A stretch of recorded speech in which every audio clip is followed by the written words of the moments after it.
जहां अटल जी का जन्म हुआ, लेकिन वो मूल रूप से आगरा जिले के बटेश्वर के रहने वाले थे।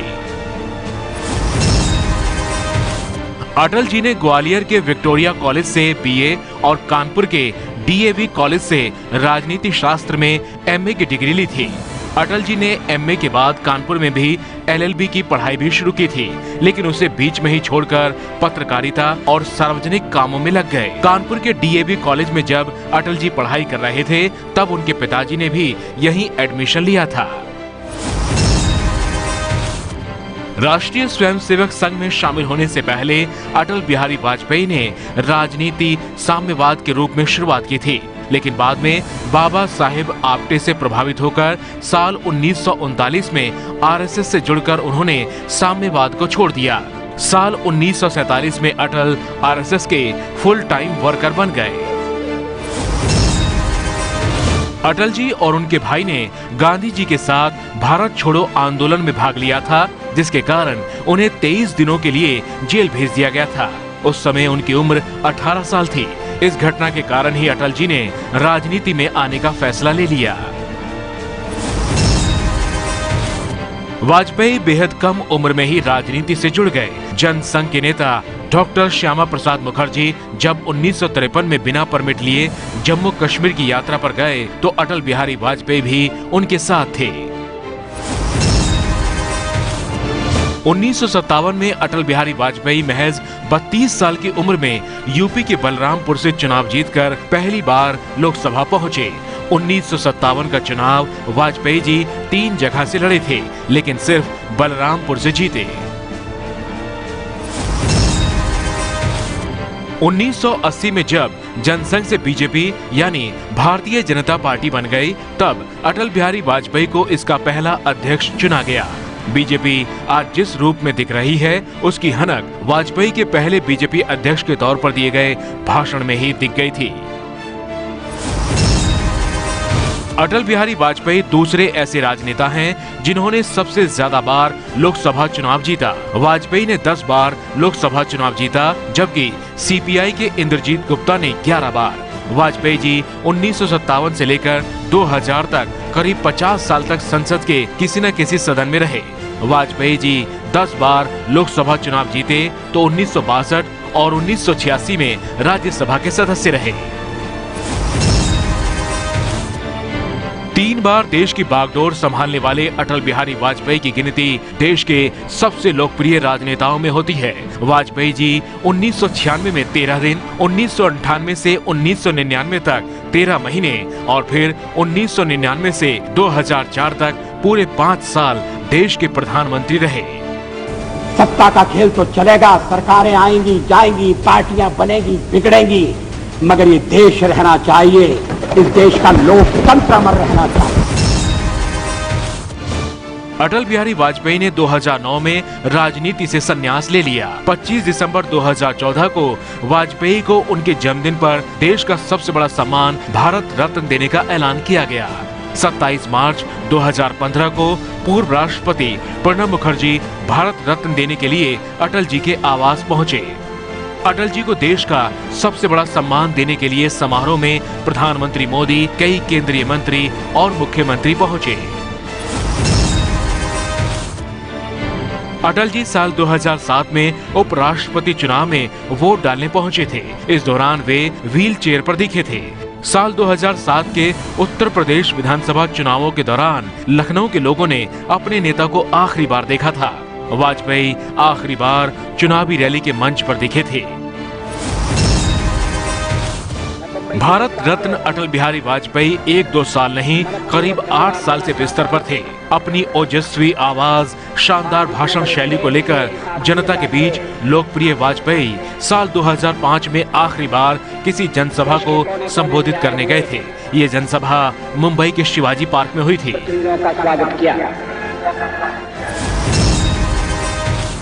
वाजपेयी के भाषणों से पंडित नेहरू बेहद प्रभावित थे। कहा जाता है कि उन्होंने 1957 में कह दिया था कि ये नौजवान एक दिन देश का प्रधानमंत्री बनेगा। नेहरू जी के साथ सदन में नोक झोंक भी हुआ करती थी।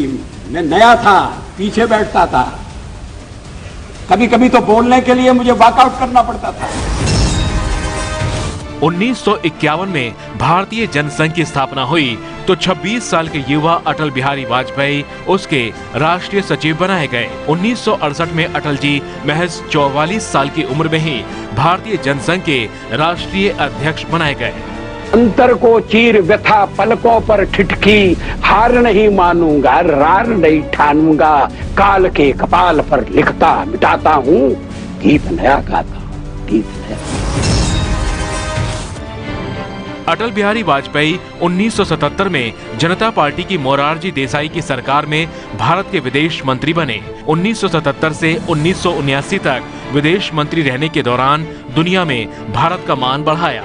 न्यूयॉर्क में संयुक्त राष्ट्र संघ के 32वें अधिवेशन में हिंदी में दिया गया उनका भाषण आज भी याद किया जाता है। अटल बिहारी वाजपेयी जब संयुक्त राष्ट्र संघ में पहली बार हिंदी में बोले तो उनके भाषण की गूंज पूरी दुनिया ने सुनी। यहाँ मैं राष्ट्रों की सत्ता और महत्ता के बारे में नहीं सोच रहा हूँ। आम आदमी की प्रतिष्ठा और प्रगति मेरे लिए कहीं अधिक महत्व रखती है। अटल बिहारी वाजपेयी की सरकार ने मई 1998 में पोखरण में 5 परमाणु परीक्षण कराकर साबित कर दिया कि भारत दुनिया में किसी से कम नहीं है। पोखरण परमाणु परीक्षण की अमेरिकी सैटेलाइट और यूरोप के देशों को भनक तक नहीं लगी थी। पोखरण के परमाणु परीक्षण के बाद भारत को अमेरिका और जापान समेत कई देशों के प्रतिबंध झेलने पड़े। देश की विरोधी पार्टियों ने भी आलोचना की, लेकिन वाजपेयी सरकार ने तमाम पाबंदियों का मजबूती से सामना किया। पोखरण परमाणु परीक्षण के बाद वाजपेयी के नेतृत्व में देश की तरक्की की रफ्तार में कमी नहीं आई। वाजपेयी जी पहले गैर कांग्रेसी प्रधानमंत्री थे जिन्होंने पूरे 5 साल तक सरकार चलाई। जब उन पर सत्ता का लोभी होने का आरोप लगा तो उन्होंने विरोधियों को इसका करारा जवाब दिया। वाजपेयी ने खरीद फरोख्त कर मिलने वाली सत्ता के चिमटे को छूने से भी मना कर दिया था। पार्टी तोड़कर सत्ता के लिए नया गठबंधन करके अगर सत्ता हाथ में आती है तो मैं ऐसी सत्ता को चिमटे से भी छूना पसंद नहीं करता। अटल जी ने विवाह नहीं किया था। उन्होंने अपना जीवन देश की भलाई के लिए एक राष्ट्रीय स्वयंसेवक संघ के प्रचारक के रूप में आजीवन अविवाहित रहने का संकल्प कर लिया था। अटल जी ने पाकिस्तान के साथ संबंधों का नया आयाम दिया था। 19 फरवरी 1999 को सद्दाए सरहद नाम से दिल्ली से लाहौर बस सेवा शुरू की। इस सेवा का उद्घाटन करते हुए वाजपेयी जी खुद पाकिस्तान गए और वहां के प्रधानमंत्री नवाज शरीफ से मुलाकात की। अटल जी जितने बड़े राजनेता थे उतने ही बड़े कवि थे। उनकी वीर रस की कविताओं से रोम रोम देश के लिए न्योछावर कर देने की प्रेरणा मिलती है। पांवों के नीचे अंगारे सर पर बरसे यदि ज्वालाएं, निज हाथों से हंसते हंसते आग लगाकर जलना होगा।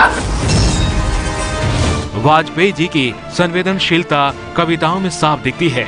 भारत पाकिस्तान के बंटवारे पर उनकी कविता हो या इमरजेंसी का दर्द, उनकी कविताएं हजारों सवाल पैदा करती हैं। अनुशासन के नाम पर अनुशासन का खून भंग कर दिया संघ को, कैसा चढ़ा जुनून, कैसा चढ़ा जुनून, मत पूजा प्रतिबंधित, कुटिल कर रहे केशव कुल की कीर्ति कलंकित। अटल जी के मशहूर कविता संग्रह हैं मेरी 51 कविताएं और ना देनियम ना पलायनम, गीत गाता हूँ उनकी सबसे मशहूर कविताओं में शामिल है। अटल जी की कविताओं के 2 म्यूजिक एल्बम नई दिशा और संवेदना मशहूर गायक जगजीत सिंह जी की आवाज में रिलीज हो चुके हैं। अटल जी ने राजधर्म, 5 जन्य, वीर अर्जुन समेत कई पत्र पत्रिकाओं का संपादन भी किया। पत्रकार के तौर पर वाजपेयी जी के लेखन में राष्ट्रवादिता के साथ उनका उदारवादी चेहरा भी दिखता है।